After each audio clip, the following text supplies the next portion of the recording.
Hello, hello, hello. Welcome to another episode of Science and Stuff. I'm Kiki. Thanks for joining. Thanks for watching. What do we got here? MT Jackie. Hello. Jojo Potato 87. What's up? Carbob 14XYZ. Cool name. Lex Lun. Always good to see you. All right. Well, guys, it's Brain Awareness Week. You have a brain. We're going to be bringing on a really special guest for this episode.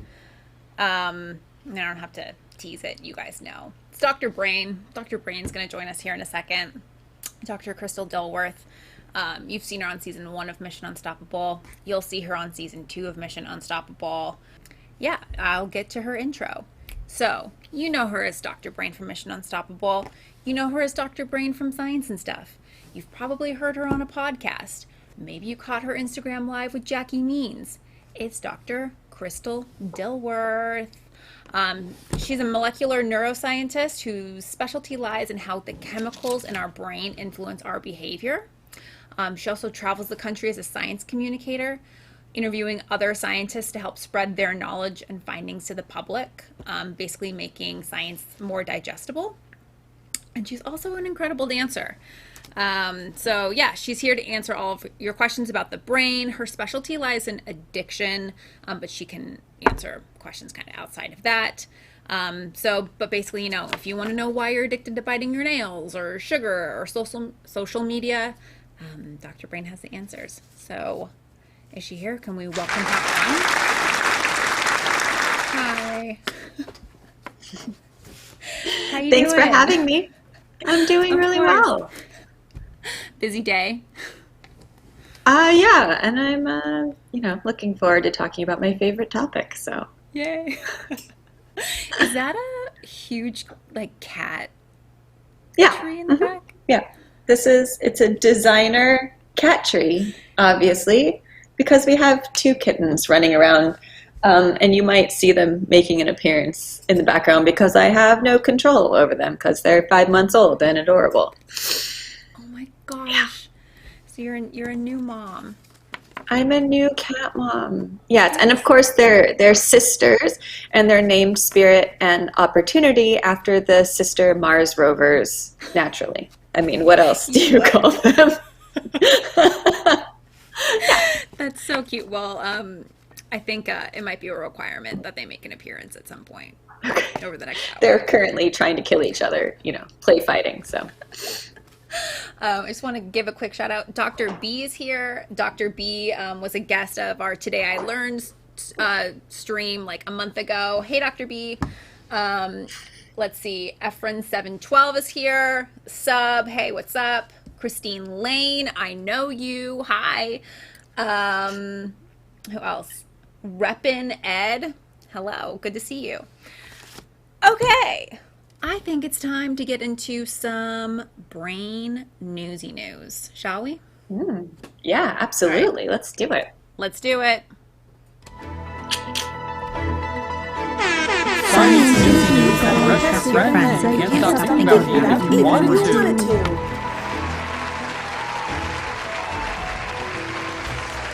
Okay. So I pulled some brain facts from the internet. I'm pretty sure they're true. But okay. I have you here to let us know, basically debunk any of these if the internet gave me lies. So, all right, our first news story or fact. The human brain grows 3 times its size in the first year of life. So basically we're born and then I'm told that the brain grows between 0.5% and 1% every day for the first 3 months of a newborn's life. And then our brains continue to grow physically in size until we're about age 18. And at that point, it weighs 3 pounds. Yes, so then, this definitely. That tracks? That definitely tracks. I don't actually know the growth rate like early stage in life. So I can't speak to whether or not that exact number is correct, but certainly the brain continues to grow. I actually would challenge the 18 number. That seems a bit arbitrary. We have evidence to show that male brains will continue to develop up until early 20s, 22, 23, and female brains maybe a little bit longer. So you might still be forming new connections and developing, the hardware that is going to be your adult, equipment until you're maybe 25.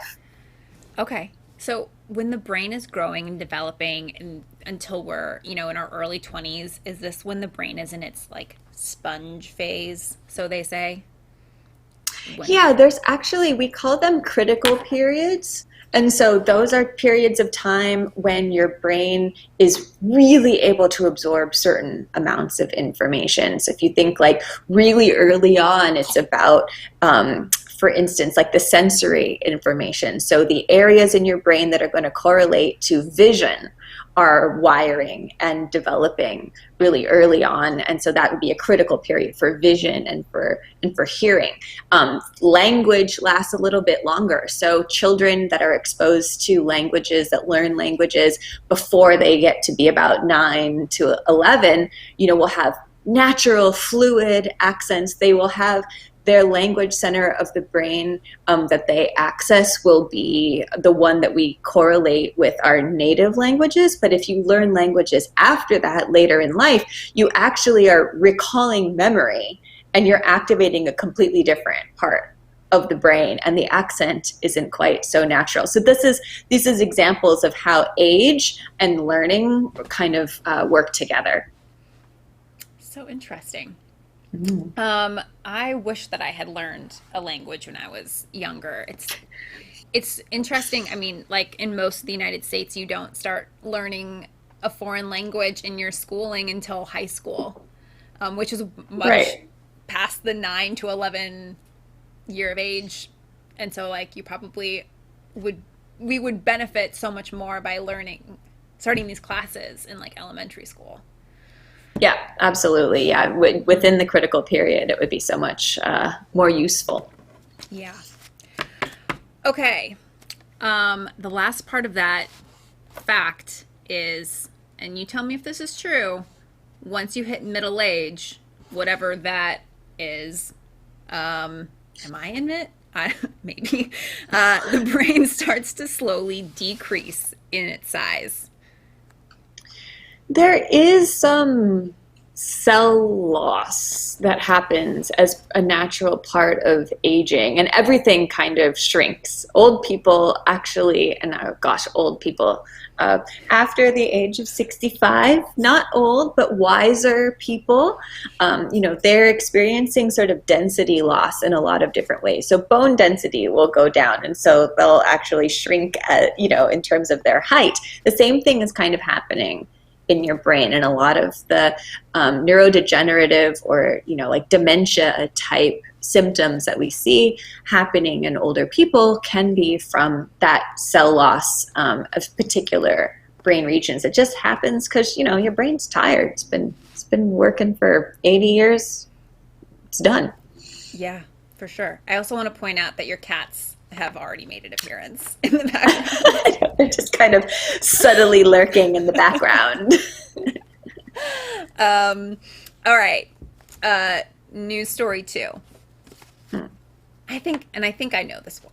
I think I learned this one. The brain can't feel any actual pain. Basically, it interprets pain signals that are sent to it, but the brain itself doesn't feel any pain. So if you have an injury or you have a surgery, you're not ever feeling any pain inside of your brain. This is true. Yes, that's true. And if you think about it, pain is really a signal to us that like what you're doing, you should stop because you're harming yourself. And so we have those sensory neurons, those pain receptors in places that are likely to give us important information about that. And, it's pretty unlikely that our skulls are going to be cracked open, and we're going to need to know that there's, something bad happening actually on the organ that is our brain. And so there's no reason for nature to develop, those types of sensory receptors in the brain. And it can be really freaky, because if you see videos of brain surgery, you have this awake, behaving person with the surgeon standing behind them, and sorry if this is graphic, and an electrode going down into their actual brain, and they're watching the readings of the brain waves on the monitor, and you can actually see things start to happen. So they'll say, pretend to play the piano if the patient is a piano player, and they will, and you'll be able to see the recordings happening. And, they're awake. And it seems, and they're fine. It can be kind of weird, because we're used to that being a really traumatic experience. But all they did is they just numbed the pain receptors on the skin in the scalp. And then after they did that, anything deeper, there's just no feedback there. So interesting. And I think, like, I've seen some like TV shows that obviously these are like dramatic reenactments, but of someone can get in a car accident and like get like a punctured like injury to the head, where like something like goes into the brain, but they don't even know that has happened to them, because they don't know that that's happened. Whew. All right, well, knock on wood that neither of us or anyone watching ever has to experience not that, feeling pain in your brain. All right, so the third story. Information runs between neurons in your brain for everything we see, think, or do. These neurons move information at different speeds, and the fastest speed for a neuron to pass in your body is about 250 miles per hour. Do you know about this? I don't know what the actual speed, if measured in miles per hour, is, but there's two different ways that information gets sent in the brain. So within the cell, because neurons are all different cells, right? And they're connected-ish to each other. So within the cell is the fastest speed, and so that's electrical signals that are like you would send electricity through a wire. The neuron is acting like a wire, and the signal's going from one end of the cell to the other. And that's the fastest way for information to get from one place to the next. And actually, there's another set of cells, glial cells, we call them myelin, that wrap around the length of the neuron to insulate it, the same way that you would insulate an electrical wire, and that helps the electricity go faster.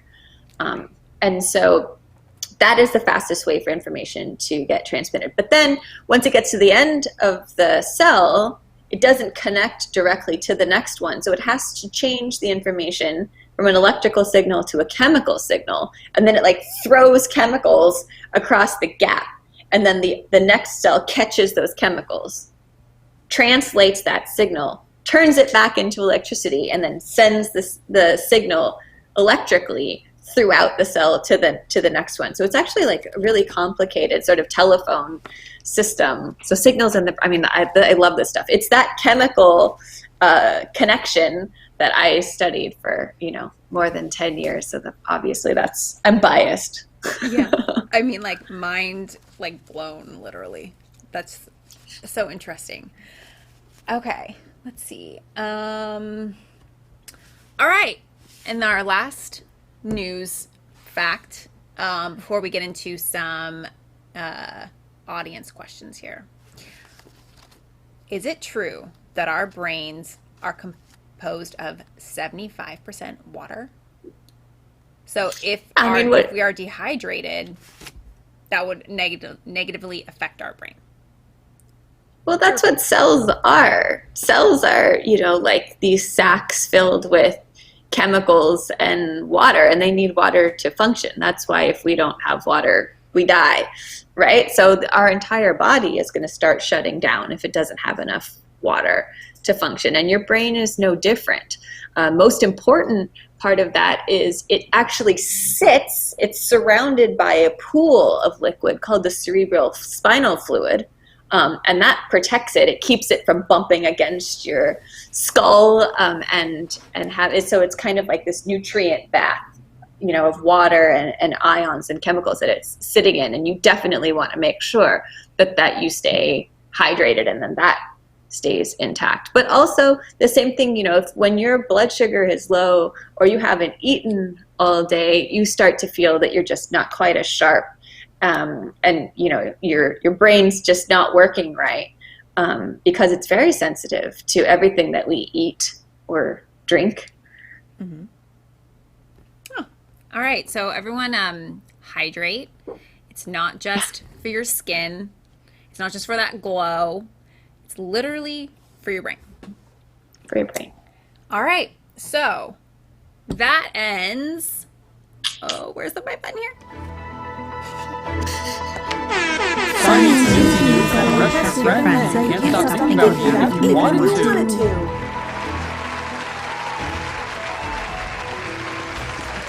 Okay, before we get into our audience questions, actually, we have new swag.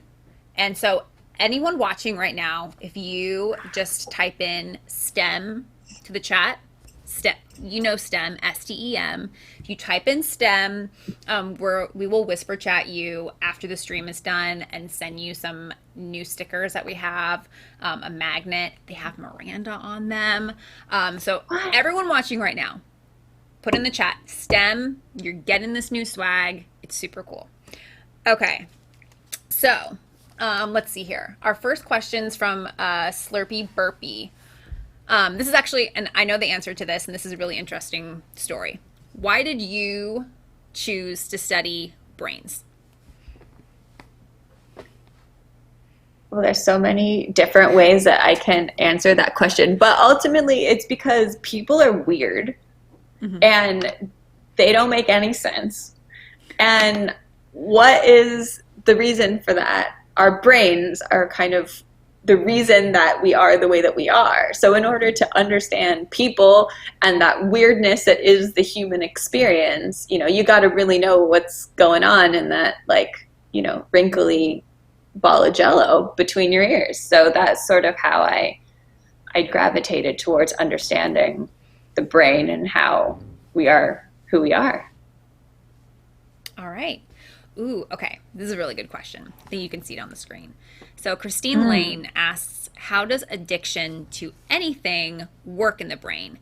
Curious why more people are more prone to addiction than others, if it's nature or nurture. It's a great question.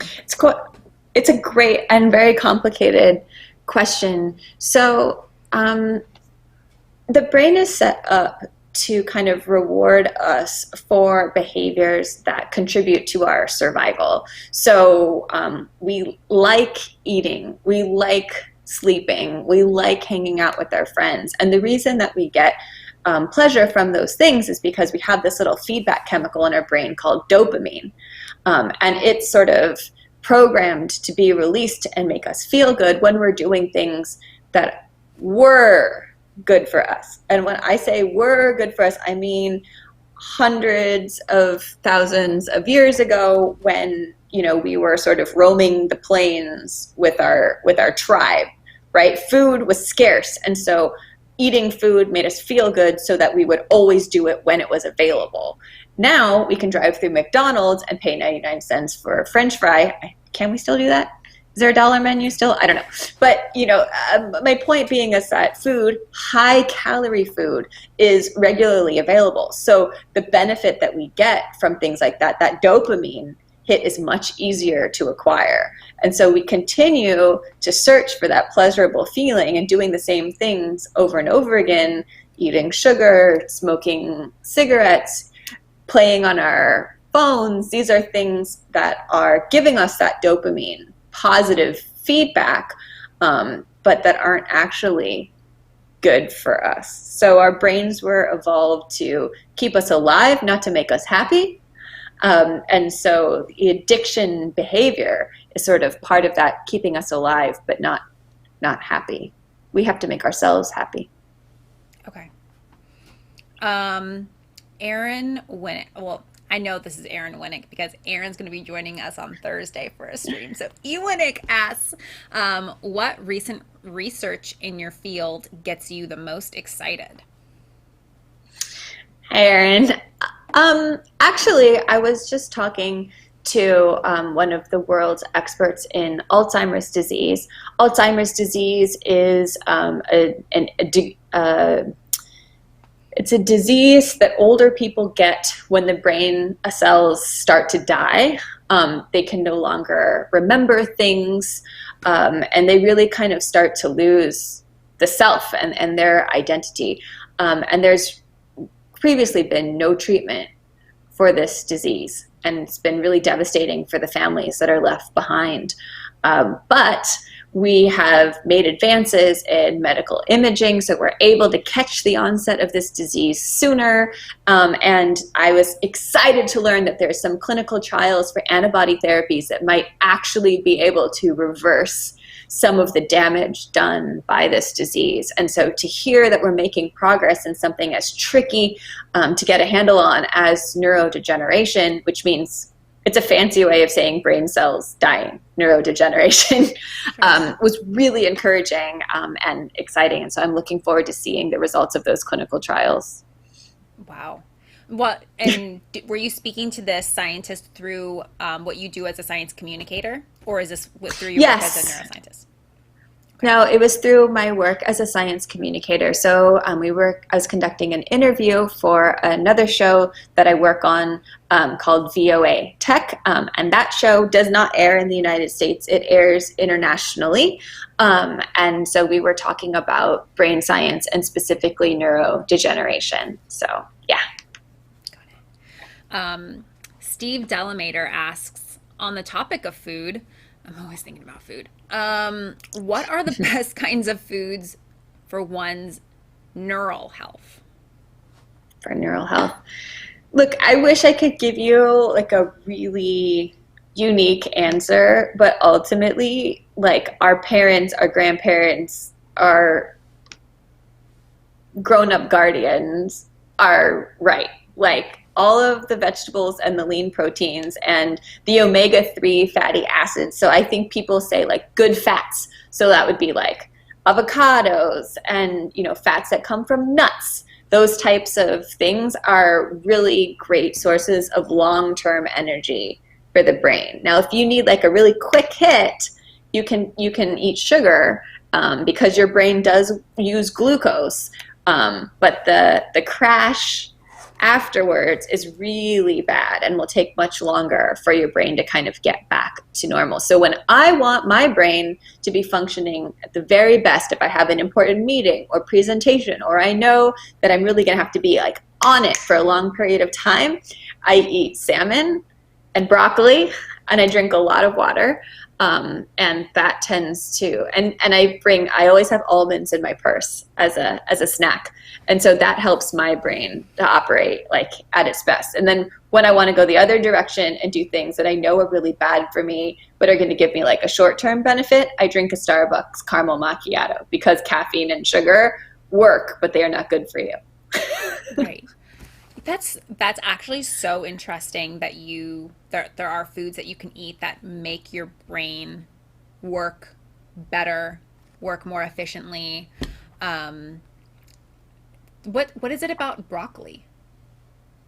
I mean, broccoli is just really, it's like high in fiber, it's high in vitamins. And so really you're just kind of giving yourself like your best chance. I think for the important thing to mention is that balancing the chemicals in your brain is similar to balancing the nutrients in your body, right? So the reason I would put broccoli is because it's high in fiber, high in vitamins, but low in sugar and low in carbs. So I'm really trying to make sure that my blood sugar levels, are even, and so that my brain is getting an even amount of glucose to metabolize throughout the day. That's amazing. Guys, eat a lot of broccoli. Broccoli is actually in season right now. You can get like amazing flowering broccoli at the farmer's market. So this weekend, everyone, go to your farmer's market, get some broccoli. All right. Slurpy Burpy asks, this is a sleep paralysis question. Ooh, interesting. She said, what's happening in our brain when we wake up and sometimes we can't move, even though we're telling our brain to? Oh my gosh, it's never happened to me. I'm so sorry. Is that sleep paralysis? It can be really terrifying, right? That's your brain making a mistake. So you go through this process when you're in deep sleep all the time. Like your body becomes paralyzed while you're sleeping so that your brain can run other processes. I mean, your heart's still beating, your brain is still working, you're still breathing, you're not you're not dead, but it's restricting the movement of your muscles, and that's part of the normal sleep cycle. So oftentimes, that's why we don't act out our dreams, right? Because our bodies are immobilized. So things like sleepwalking or waking up and not being able to move is our brain making a mistake, and those systems get crossed, right? So you're acting out your dreams when you're sleepwalking, and that's because you didn't get that immobilization like you should have. And then on the other hand, you wake up and you're still immobile. It's because your brain just, something didn't trigger properly, and it didn't kind of like put you back into action. Oh my gosh. I'm so happy that that's actually never happened to me. That must be such a scary feeling to. But now when and if that happens to you, that it's normal, and you just got to wait for your brain to catch up with itself and take deep breaths and practice wiggling your toes until it works. There oh my gosh, they're trying to kill each other. I know, right? I love it. So on the topic, Jojo Potato 87 asks, are night terrors the same as sleep paralysis? No, but they might happen at the same stage of sleep. So when you're in REM sleep, so that's rapid eye movement sleep, and that's the time when the most vivid dreams, the most emotional dreams happen. That is also when your body experiences the immobilization. So night terrors are also sort of a mistake that your brain is making, where your emotional system is highly activated during the time that you are dreaming. And actually, normally, the dreams that you have in REM sleep, that emotional system is supposed to be also sort of deactivated, allowing you to process things that happened throughout the day, or things that were important to you that you were thinking about in an environment that's not so charged with the need for survival. But when that system doesn't get deactivated, and it's not entirely deactivated, but when it doesn't get toned down, then you can actually have an increase in the emotional response to the storytelling that's happening in your brain during your dream. And oftentimes, we wake ourselves up because of the intensity of the experience. So these are, your brain's not perfect. Nobody's brain is perfect. It makes mistakes all the time. So like when you're experiencing deja vu or night terrors or, paralysis or, all of these different things, it's because your brain just made a mistake. Right. Actually, we did a news story on deja vu on Science and Stuff, that deja vu is your brain taking a memory and storing it, taking a short-term memory and storing it in long-term. So if you watch something on TV that took place in Rome, let's say, and then you go to Rome for the first time, you could experience deja vu, seeing something that you saw on TV, thinking that it was something that you actually saw in real life. And you feel that like you've been there before, right? Yes. So absolutely. It's a mistaken timing of your memory and your experience. And so they've actually shown that by playing with that timing, you can sort of recreate the feeling of deja vu in the lab, which is really crazy to think that scientists could give you deja vu if you were a subject. Right. Steve. I hope we answered your question there. On the subject of sleep, I don't know if you know this, but it's also Sleep Awareness Week. It's Brain Awareness Week and Sleep Awareness Week. So Makes sense. we've talked about dreams and sleep paralysis and night terrors and kind of what's all going on there and what it means. But what's the importance of just getting sleep for your brain? And does your brain, do you know if there are a certain amount of hours per night that is a healthy amount to get for your brain to like operate well? So you absolutely have to sleep. If you don't sleep, you will die. But first, you will continue to lose cognitive capacity until you basically are at the point where you're like severely intoxicated. This is part of a study that they've done like on firefighters that are working 18-hour shifts, for instance, like when the wildfires were happening, and they're fighting fires in a sleep-deprived state, and it's almost the same as them fighting fires after being out at the bar, and drinking a bunch of beers. So that's also why you're not allowed to drink and then drive. Don't do that. Also, don't be really sleep deprived and drive, because you'll be equally impaired. So we absolutely have to sleep. And why is that? Sleep is like defragging your hard drive. Nobody that's young enough to be watching the show has any idea what I'm talking about. Let me think of another analogy. Sleep it's cleaning house. It's like cleaning up your room, making sure that you know where all of the memories are supposed to be stored, and that you can find the different aspects, of yourself and of your behavior when you want them.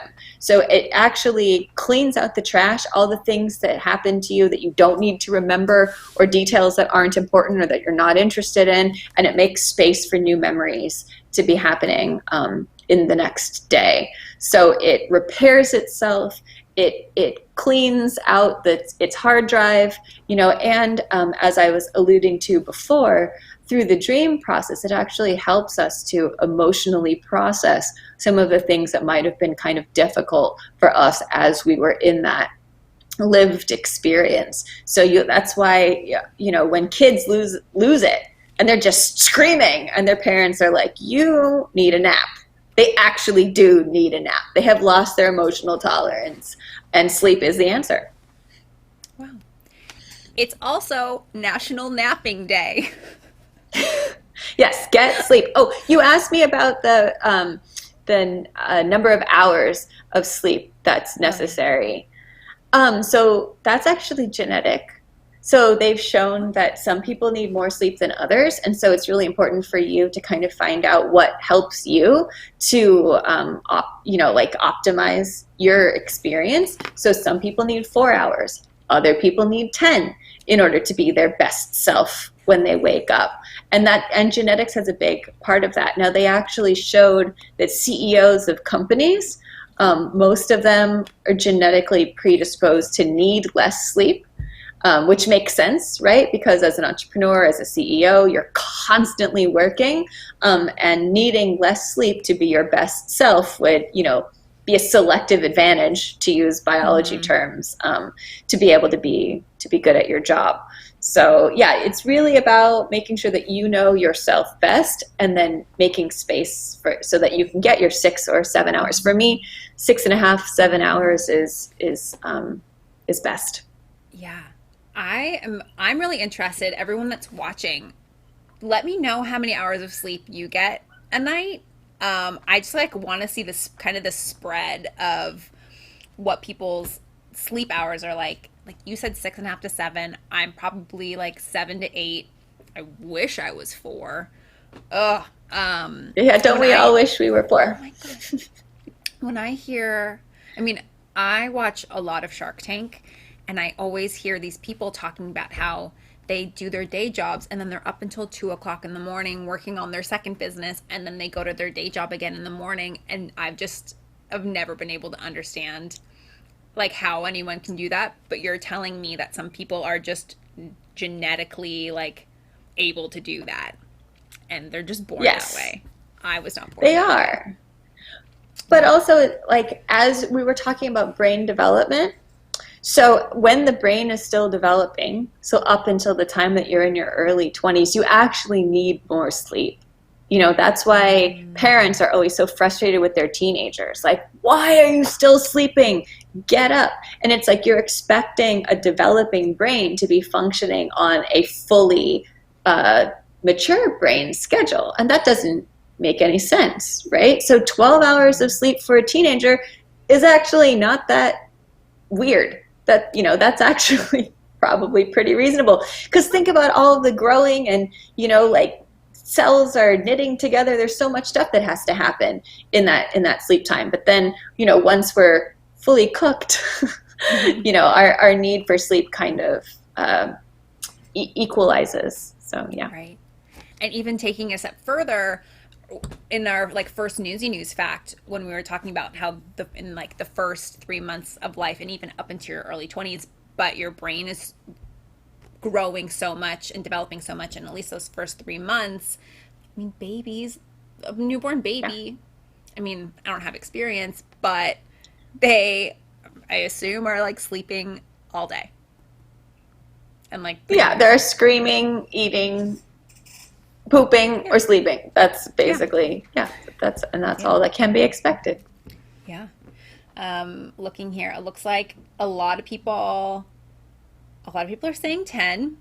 Good for you. That's great. Jojo Potato 7 to 8, Efren 7 12, 8 to 9, Lex Lung about 7, Celebrity Burpee 10 is pure magic. All right. So, okay. Wait, I had a personal question. And I forget. Okay. Wait, which one was it? Okay. Kind of switching topics a little bit. How does exercise help our brains health? Because you do hear this a lot from, I guess, the fitness community that, if I go on a long run, it clears my head, or exercising just can help you be more alert. Is this a scientific fact, or is this just people trying to get you to exercise? Exercise is, really beneficial for our brains and for our bodies.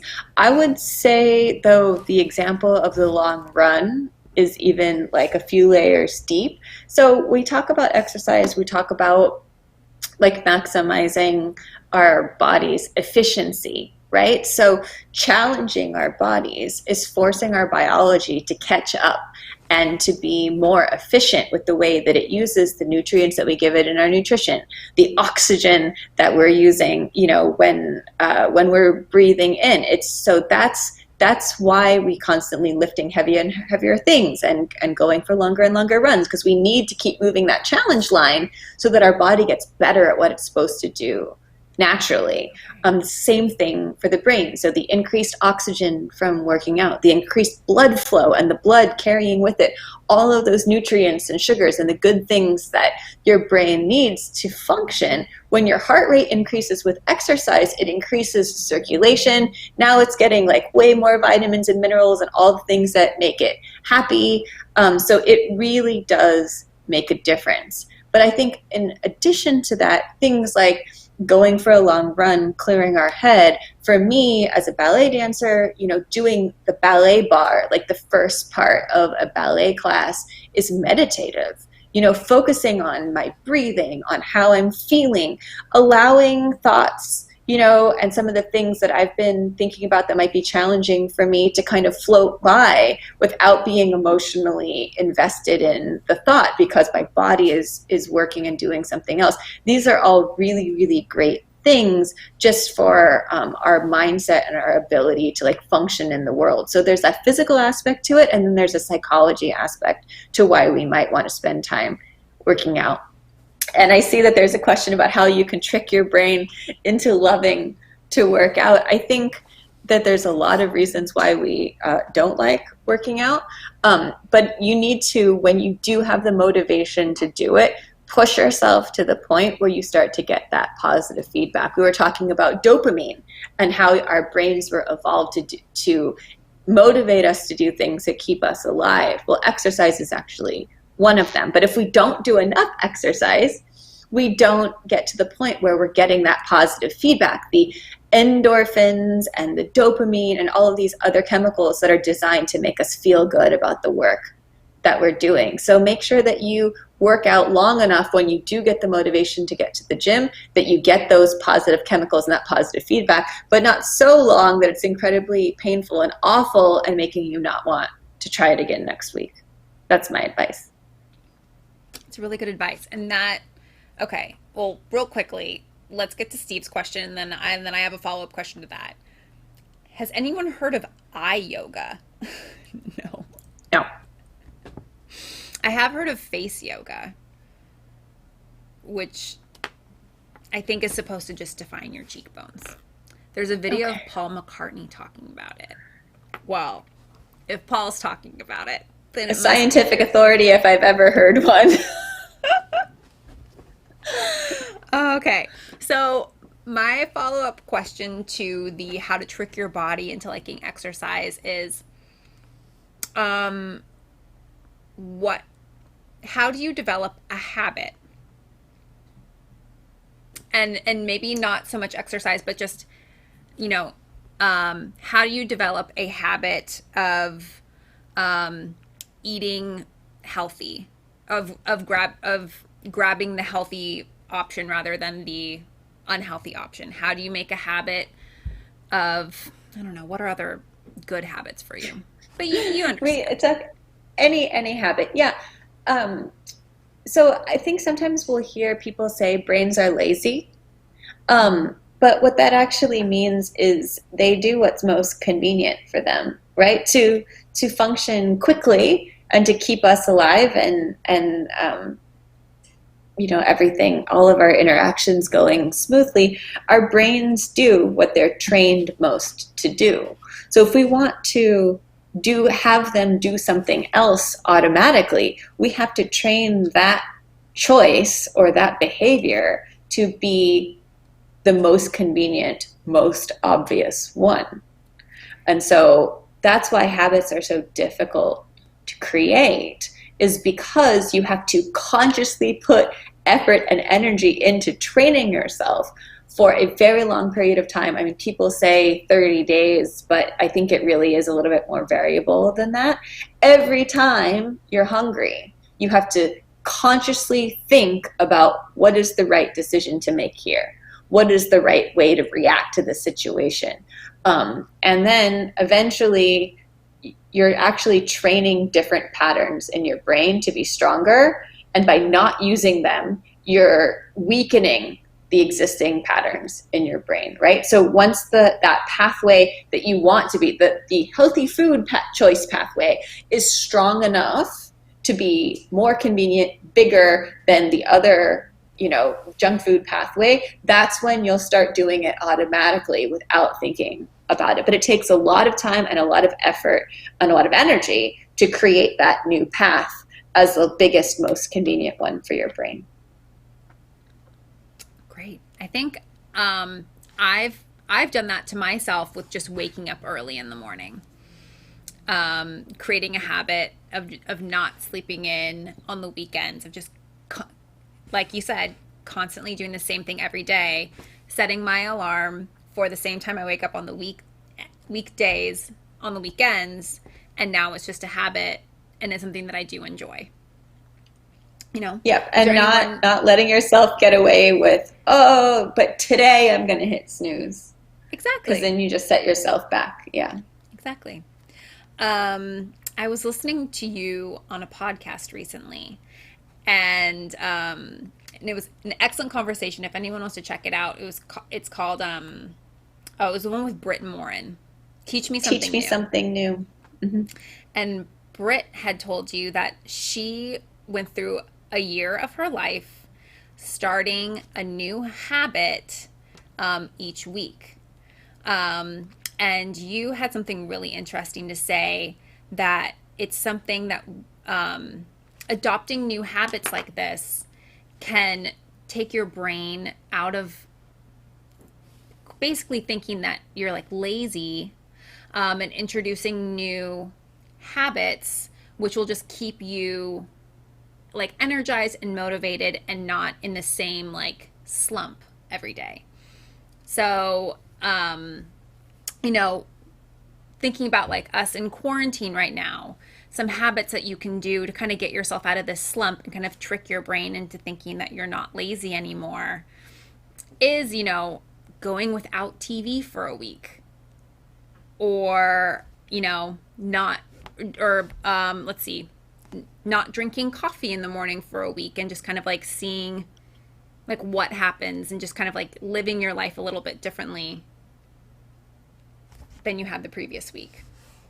Yeah, our brains love novelty. They need it, actually. That's one of the reasons that the stay-at-home orders were so challenging for us, is that Groundhog's Day feeling of the same thing over and over again. Like, our brains are just not designed for that. You know, they need stimulation. And so any way that we can create a new environment for our brains is good. And it's interesting because I think, you know, especially when you're in school and people say like, our brains love learning.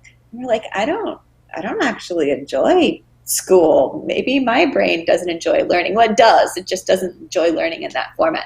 So anything that shakes up your environment, especially, you know, if while we're forced to be at home, rearrange your furniture, you know, change your perfume, or, you know, the scent in your environment.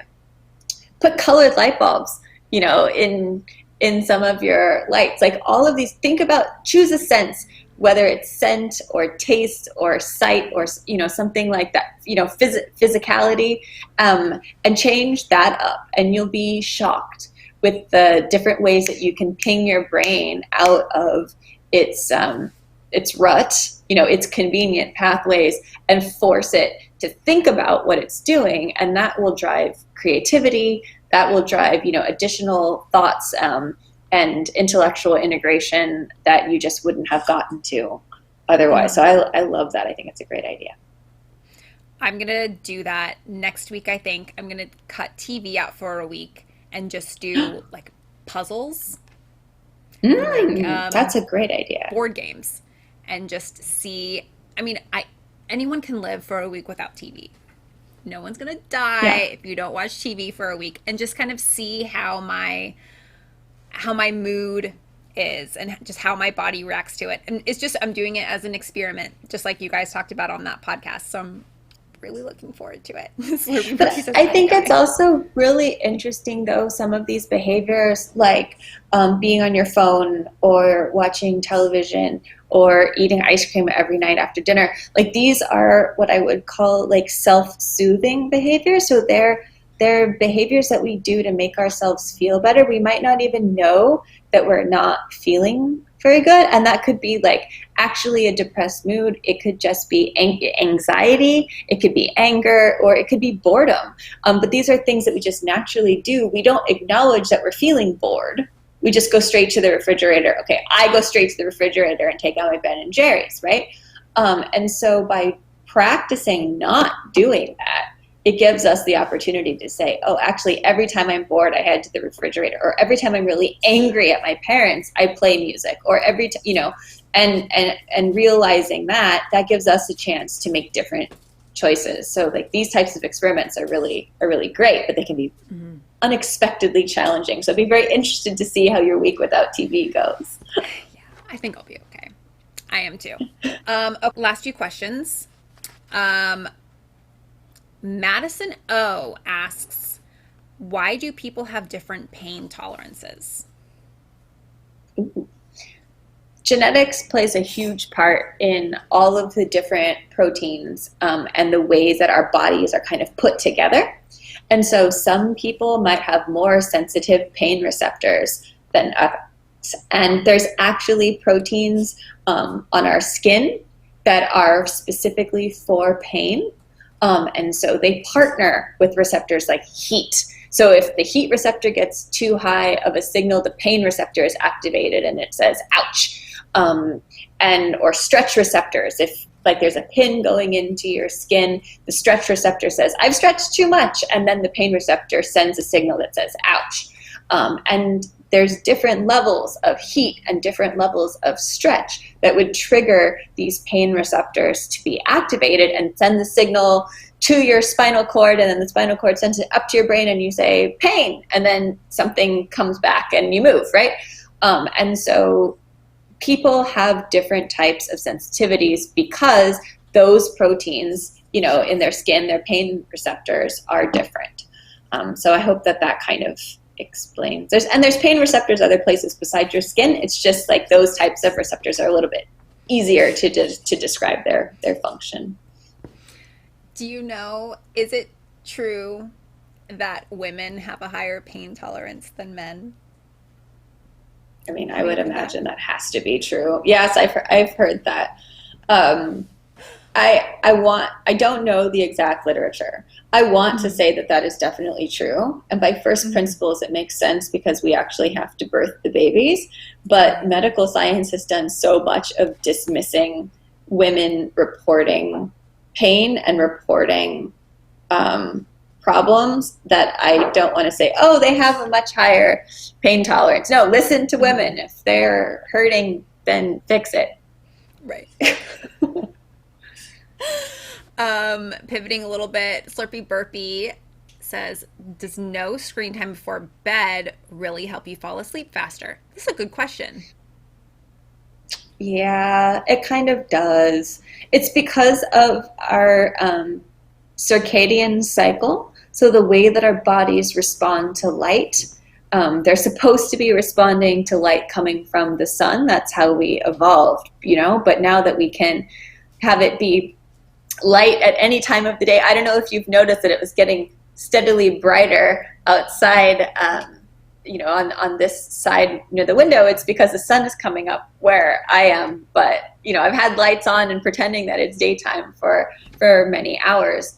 So that can kind of mess with the way that our brain perceives whether or not it's day or night. And then additionally, there's some studies that are coming out about different colors of light and how we respond to those colors of light. So blue light coming from the screen can be detrimental. So my recommendation, I actually like to listen to YouTube videos to help me go to sleep when I'm having a hard time settling my brain. So I actually, you know, will put my phone screen on like black, but still listen to the YouTube video, and that helps me fall asleep. So you don't have the same problem listening as you do to the light. Do you listen to like calming stories? Is there like a specific channel that you like to listen to? I do. It's actually James Welch's skincare YouTube channel. He's amazing. It's like ASMR this is not what I thought you were gonna skincare. say. No, I know, but I am admitting to you, like this is the real me. He's got this amazing ASMR style British accent, and he just talks to me, and maybe it's because I'm a chemist too, so it's like he talks to me about niacinamide and azelaic acid and the stratum corneum, and you know, I just like fall asleep blissfully learning, you know, how vitamin A is going to increase cell turnover, you know, in my epidermis, and I love it. That sounds awesome. I'm totally gonna check that out. He has a twin brother that does makeup, so you know, you can choose. Because I'm not a chemist, as much as I like want to listen to this stuff, I'm probably not going to understand it, and that might actually put me to sleep. He's not, you know, he's not a chemist either, so you might. I try it. Okay, so you're going to give me feedback on no TV and how you like James Welch's skincare channel on YouTube. Okay. Oh wait, sorry. I thought you said that his brother's the makeup artist, and he's like a skincare guy. He's skincare, yeah. James Welch does skincare, and Robert Welch does makeup. And they're identical twins, and they look the same. And it freaked me out at the beginning, so I'm just sharing with you, so you don't think they're the same person for like 3 months. Okay. Slurpy Burpy had asked The Office before bed. Yay or nay? The Office, the show? The show, yeah. Because that's a very popular show that a lot of people watch before bed, and it just puts them right to sleep. I think there's actually a little bit of science behind it because it is such a monotone sort of show that doesn't have a laugh track, and it doesn't have like a lot going on. Actually, it actually does put a lot of people to sleep.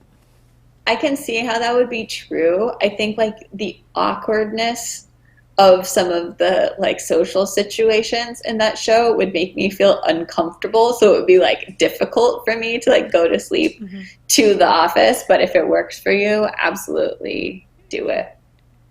All right. Who are you holding right now? Which one? This is Opportunity. We call her Oppie. Hi, Oppie. Oh, and she probably wants to be fed. I know. She's a 5-month-old Maine Coon kitten, and I can't handle the cuteness. Oh my gosh. Is her sister from the same litter? Yeah, they're litter mates. Yeah. Oh my gosh. Okay, yeah. Oppie, you're going to get your mom in just a minute. We just have one more question. We have like a crazy question to end this on. Okay, I'm ready. Katie DNC asks, she has a question about string theory. Can we access higher dimensions with more brain utilization? I've heard we only use 10% of our brains. Okay, so the 10% of our brains thing is not true.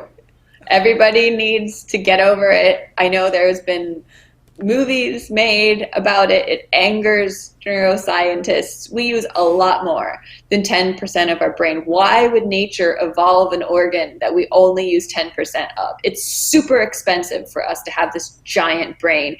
We need so much in terms of nutrition and energy to run that machine. There's no reason. Sorry, I'm getting really fired up.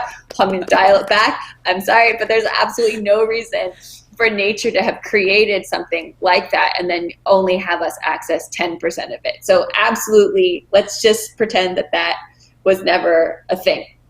Now, in terms of other dimensions and being able to understand that, our brains actually have a really difficult time imagining other dimensions and a really difficult time operating in scales really big or really small because nature evolved us to be able to best understand and process information that's going to keep us alive. So it's the world and the aspect of the universe that we interact with, not that we have the capacity to understand.